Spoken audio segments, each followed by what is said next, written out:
그리고 이제 이번에 말씀드리고 싶은 이야기는 온라인 수업, 이제 스마트하게 공부하는 방법이 무엇일까예요. 많은 학생들이 지금 온라인 수업, 이제 비대면 수업을 하고 있는데, 이 온라인 수업을 할 때 어떤 게 중요하냐? 바로 문해력이 중요해요. 문해력. 네, 문해력이라고 하면 뭐 글자를 읽는 능력이라고 단순하게 생각할 수도 있는데, 온라인 수업도 결국은 언어를 우리가 이해하는 능력이죠.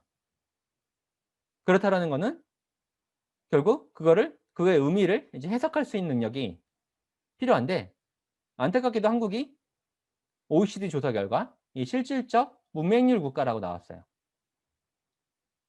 그거를 이제 테스트할 수 있는 문제가 있는데요.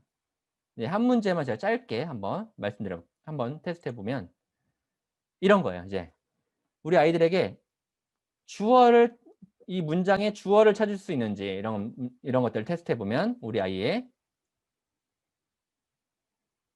능력을 평가해 볼 수 있습니다. 예. 한번 주어를 찾아보세요. 5초 드려볼게요. 5, 4, 3, 2, 1, 땡. 한번 써보시면 좋을 것 같은데요. 대부분 학생들이 이 문장의 주어를 데카르트가라고 하는 경우들이 대부분이에요. 이건 공부 잘하시는 선생님들만 계신가 봐요. 예, 학창 시절에 공부 많이 잘하셨던 학부모님들이 많이 있으신 것 같은데요. 와, 대단하신데요. 네. 근데 대부분 학생들은 학부모님들의 생각과 달리 주어를 잘 못 찾아요.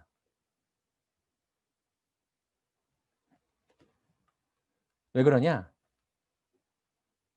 문장 앞에 나오는 게 주어라고 생각하고 은은히가 붙은 게 주어라고 생각하는 경우들이 많아요. 근데 우리나라 말은요, 영어는 달라요.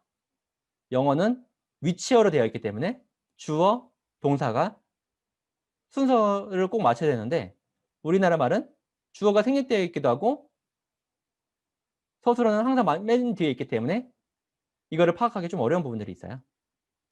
네, 그래서 우리 아이들에게 주어를 잘 못 찾는 학생들이 있다라고 했을 때는 먼저 서술어를 찾아보게 하면 좋습니다. 네, NHK 선생님 같이요. 탄생하였다라고 했을 때 데카르트가 탄생했나요? 그렇지 않죠. 탄생하였다라고 하면 궁금한 게 두 가지죠. 누가 또는 무엇이 어떻게 탄생했는지. 뭐가 탄생한 거예요? 해석, 기하기. 예, 잘하셨습니다. 이렇게 했을 때 주어를 잘 찾을 수 있어요. 왜 주어를 잘 찾아야 되냐? 문장의 핵심이 주어예요. 그렇죠? 문장의 핵심이 주어와 서술어예요. 이 문장이 모여서 단락과 지문이 돼요. 그리고 이 문장이 저자의 생각을 표현한 최소단위죠. 네, 따라서 우리는 이 능력 꼭 가져야 됩니다. 네, 좋습니다. 네, 이런 찾는 능력 필요할 것 같습니다. 네, 한문정 선생님은 오전에도 들어오셨는데 저녁에도 이렇게 함께 해주셨네요. 감사합니다. 네. 따라서 저는 우선 온라인 수업을 잘 못 듣는 거는 이 역시도 학생의 문제는 아니에요. 저는 이제 비대면 수업, 이 화상 수업을 10년 가까이 했어요. 코로나 때문에 한 게 아니라 꽤 오랫동안 저는 이 비대면 수업, 이 화상 수업의 장점들을 너무나 잘 알고 있기 때문에 저 이 분야만 가지고도 교수님들에게 강의를 해요. 비대면 수업만으로도. 즉, 비대면 수업이 효과적이지 않은 거는 교수 방법의 문제이자 또 그거를 잘 활용할 수 있는 그런 방법을, 도구를 잘 활용하지 못하는 문제들 때문에 그래요. 따라서 비대면 수업 충분히 더 집중도 있게 할 수 있고요. 우선 아이들 관점으로만 말씀을 드려보면 온라인 수업을 잘 들으려고 하면 먼저 차례와 학습 목표, 제목부터 살펴보면 훨씬 더 집중이 잘 돼요. 저도 이제 교과서 3권을 집필했는데 그 교과서라는 것 자체가 엄청난 체계를 갖고 있어요. 목차와 학습 목표를 안 쓰면 시작부터 할 수가 없어요. 그 교육 과정이라는 거를 그렇게 제출해야 돼요, 교육청에. 따라서 이 학습 목표와 목차에는 핵심어들이 다 들어있어요. 그래서 그거를 읽고 그거를 파악하고 들어가잖아요. 그러면 글이 예측이 돼. 내용이 예측이 돼. 그 부분을 가지고 이 부분 이런 부분이 나오겠구나라는 예측이 되면서 그 부분을 찾아가면서 읽게 돼요. 부가적인 부분이 아니라. 알았죠? 그리고 우리 아이들은 디지털 네이티브 세대다. 공부할 때 무조건 아날로그 방식만 고집할 게 아니라 제가 보여드리는 것 같이 디지털 마인드맵 이런 프로그램들을 활용하는 것이 훨씬 더 수정과 편집이 용이하고 추가도 가능하기 때문에 더 효과적입니다. 아셨죠? 이 디지털 마인드맵 같은 경우는 이제 38만 원짜리인데 제가 생각코딩 네이버 카페에 오늘 올려놨어요. 3개월짜리 쿠폰을. 그래서 네이버 카페 가입하셔가지고 유용한 선물들도 많이 있으니까 그거를 거기서 다운을 받아보시면 좋을 것 같습니다. 네, 사용법 영상까지 제가 올려놨으니까 꼭 한번 살펴보시고요. 근데 이 디지털 마인드맵을 쓸 때 많은 분들이 좀 착각하세요. 아, 저거 그냥 마인드맵이지. 생각코딩 마인드맵이네. 근데 마인드맵은 전혀 다른 방식인 거 아세요? 저희 생각코딩은 철저하게 논리와 체계를 가진 학문이에요. 근데 마인드맵은요. 우리의 생각을 그냥 발산하는 경우로 사용하는 경우가 대부분입니다.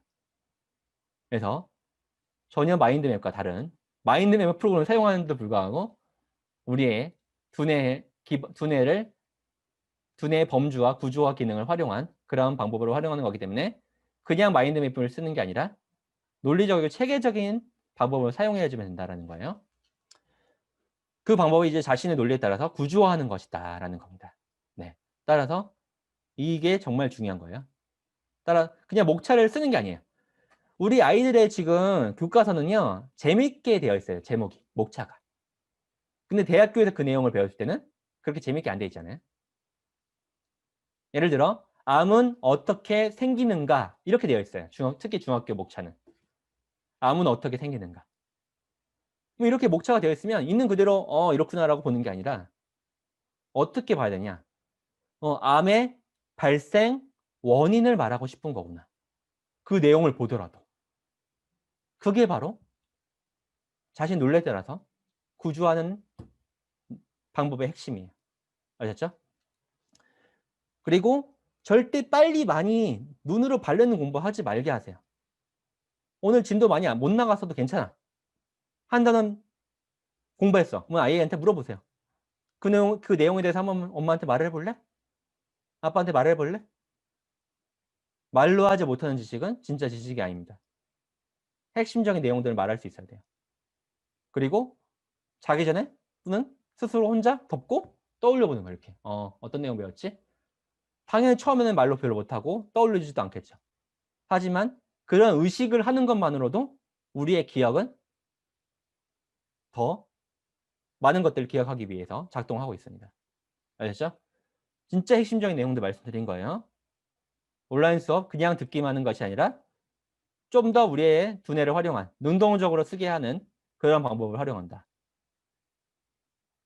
디지털 기반으로 우리가 학습을 하는 게 효과가 없는 게 전혀 아니다.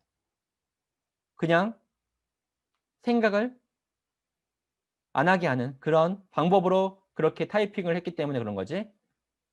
능동적으로 디지털 기기를 활용한다면 더 강력한 학습을 할 수 있다라고 말씀드릴게요. 알겠죠?